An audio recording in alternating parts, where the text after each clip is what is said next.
May the eye of the tyrant never rest.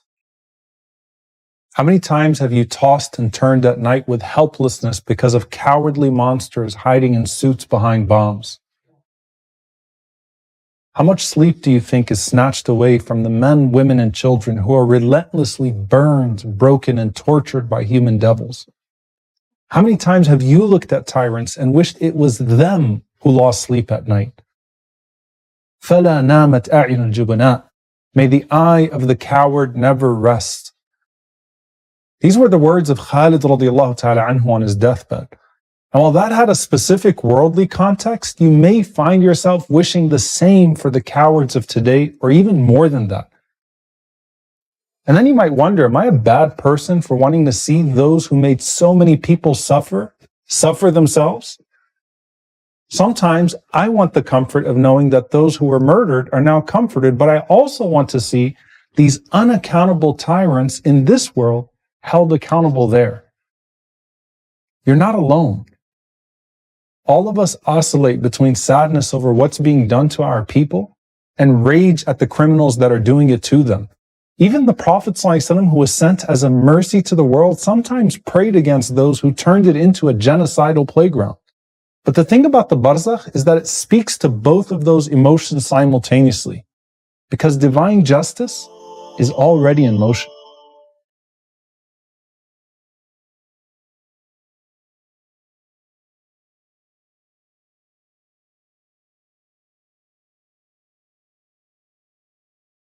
It was the night before the Battle of Yamama, and the men who were about to be killed were having all sorts of dreams. Abbad ibn Bishr radiallahu ta'ala anhu woke up and he said, I saw a dream last night where the heavens opened up and then my soul ascended and then they shut behind it. As for Tufail ibn Amr radiallahu ta'ala anhu, he had a far more vivid dream. He said, last night I had a dream that I was beheaded, and that when I was beheaded, a bird flew out from my mouth and it flew to a woman, and then that woman entered that bird into her womb. And then my son was chasing me and looking for me, but he couldn't catch up to me. He said, the way that I interpreted it is that I'm going to be beheaded in the battlefield. And he said, and as for the bird, فَرُوحِي, it is my soul. وَالْمَرْأَةُ الْأَرْضُ أُدْفَنُ فِيهَا, and that woman is the earth, as I will be buried in it. And my son who was with me in this battle will not be martyred and will wonder what happened to me. And it happened exactly like that. Abbad's body was so mutilated that he could only be recognized by a birthmark. And Tufail was indeed beheaded with his son surviving the battle. The purpose for mentioning these graphic details is that, let's face it, we've all seen more graphic death in the past year than possibly our entire lives. And look how familiar it all is. The people of Gaza have resorted to art to draw flowers to represent their beheaded martyrs. How many Tufails are there in Gaza? How many Abbads in Gaza? How many Shuhada that have now joined the ranks of those whom they used to read about? And like the son of Tufail who couldn't follow him, we're all left wondering what's happening to our Shuhada now. And the Shuhada have a message for us. The Prophet ﷺ said that when the souls of the martyrs of Uhud transitioned, many of them with mutilated corpses, Allah placed their souls in the bodies of green birds which go down to the rivers of paradise. They eat from its fruit, and then they nestle in chandeliers of gold hanging from the throne of Allah subhanahu wa ta'ala. And then Allah spoke to them and He reassured them Himself. And then when they experienced the sweetness of their reward, they said, but who's going to tell our families that we are alive in paradise provided with provision so that they can keep striving like we did and not lose heart in battle? SubhanAllah, it wasn't just to comfort us. They wanted to inspire us. So Allah said, أَنَا أُبَلِّغُهُمْ عَنْكُمْ, I will tell them about you myself. And that's when Allah subhanahu wa ta'ala sent down the verse, وَلَا تَحْسَبَنَّ الَّذِينَ قُتِلُوا فِي سَبِيلِ اللَّهِ أَمْوَاتًا بَلْ أَحْيَاءٌ عِنْدَ رَبِّهِمْ يُرْزَقُونَ. Do not say of those who have been killed that they are dead, rather they are alive with their Lord being provided for.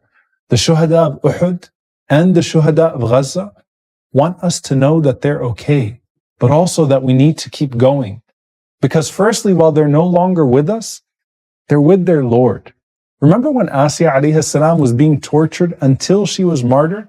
And she asked, رَبِّ ابْنِ لِي عِنْدَكَ بَيْتًا فِي الْجَنَّةِ. My Lord, build for me with you a house in paradise. Notice before the house, before the reward, she first asked to be with Allah subhanahu wa ta'ala. And now she is with Him. And Allah says, وَالشُّهَدَاءُ عِنْدَ رَبِّهِمْ. The martyrs are with their Lord. Asya is with her Lord. And so are all the other martyrs of all times. But you know what else? They're also with each other.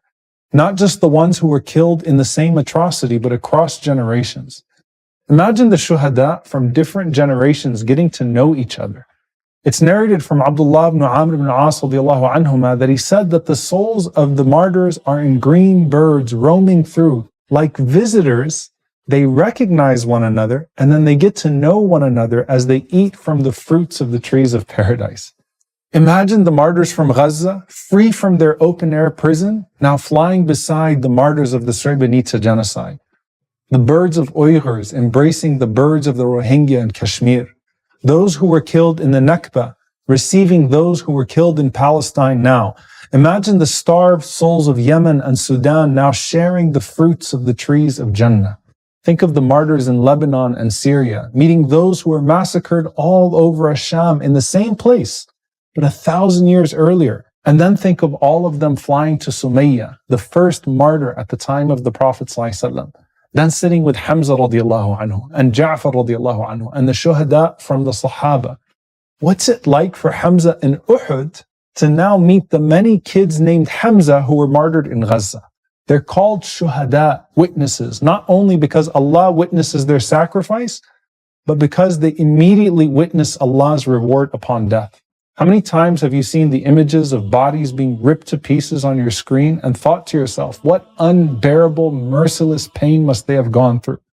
But what if I told you that many of them may not have suffered at death as much as you thought they did? The Prophet ﷺ said the shaheed feels no more pain at the time of death than one of you feels from a small sting. By the time we think they have suffered too much, Allah has already started giving them so much more than anyone could have hoped for of His unimaginable reward. Now that's not in any way to minimize the suffering before that moment of death for many of the shuhada who aren't killed in an instant. But it is to say that Allah's reward will certainly cause them to forget that pain as they roam freely now in paradise, and to remember that they will never suffer again. While all the rest of the believers are tested in their graves, the shuhada aren't even questioned, because the Prophet ﷺ said that the flashing of swords over their heads was a sufficient test for them. But what about the jabbareen, the tyrants and the oppressors responsible for their death? Why does it seem like the jabbareen are getting away in this world?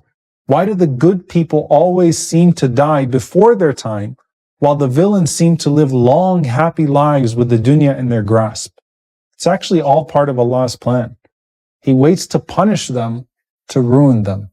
إِنَّ اللَّهَ لَيُمْلِي لِلظَّالِمِ حَتَّى إِذَا أَخَذَهُ لَمْ يُفْلِتْهُ. Allah delays the punishment of the oppressor, but once He seizes them, He does not let them go. So to our eyes, it may seem like they're dying in their comfortable beds with servants and doctors all around them. But no one can help them from their agonizing last moments, because just as the moments of death for the shuhada are where their pain ends and their bliss begins, the last moments for the oppressors are agonizing as their soul is ripped and squeezed out of their body. And it's only the beginning of their eternal torment. And where the grave expands for the shuhada, it shuts violently on the jabbareen. Imagine those that caused others to be crushed under the rubble, and now they are crushed by the paralyzing squeeze of the grave. It's no coincidence that the only explicit mention in the Qur'an of the punishment of the grave is regarding the greatest tyrant ever, Fir'aun. Allah says in Surah Ghafir, النار يعرضون عليها غدوا وعشيا ويوم تقوم الساعة أدخلوا آل فرعون أشد العذاب. The fire, they are exposed to it morning and evening, and then when the hour appears, it will be said, make the people of Pharaoh enter the severest punishment. Think about your morning and evening, and then theirs. You wake up every morning and evening, and the athkar, the words of remembrance, are almost all around praising Allah for the blessings He's given you here. But do you also praise Him for the justice He's delivering to them there? Abu Hurairah radiallahu ta'ala anhu would wake up each morning and he would say, ذهب الليل وجاء النهار وعرض آل فرعون على النار. The night has gone and the day has come, and the people of Pharaoh are being presented to the fire. And when the evening came, he would say, the day has gone and the night has come, and the people of Pharaoh are being presented to the fire. It still pains you to see injustice in this world, but you know that tyrants are being punished now in the Barzakh, and it intensifies every morning and every evening. You have war criminals that have passed away in your lifetime, but who put into motion some of the tyranny that we live today. And that's why some of the scholars say the verse says, the people of Fir'aun. And that's not just his followers at his time, but every tyrant that follows in his example. You see, the Jabbareen are the opposite of the Shuhada. Rather than devoting their lives to a cause bigger than themselves, they devoted their lives to making themselves bigger. And so Allah subhanahu wa ta'ala, the greatest of all, will show them how tiny they really are. The Prophet ﷺ said, the arrogant and the tyrants will be gathered on the day of judgment as tiny little insects, and the people will trample upon them due to their disgrace before Allah subhanahu wa ta'ala. Meanwhile, imagine this. The Prophet ﷺ said that the Shuhada will have crowns on their heads like the Jabbareen would wear unjustly in this world. And you know how when we see one atrocity and then we say to ourselves, it can't get worse than this?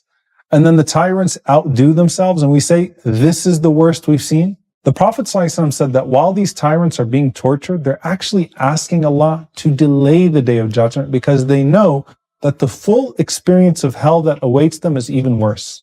The Messenger of Allah ﷺ said, Allah al-Jabbar will take his skies and earths in his hand. And he ﷺ proceeded to open and close his own hand. Then he will say, Ana al-Jabbar, Ana al-Malik, Aina al-Jabbarun, Aina al-Mutakabbirun. I am al-Jabbar, the compeller. I am al-Malik, the king. Where are the tyrants? Where are the arrogant now?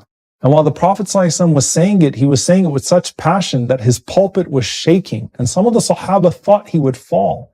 That's real anger. But what about the real pain and the grief we feel as well? And there's a reason why the Shuhada get to intercede on behalf of 70 of their relatives.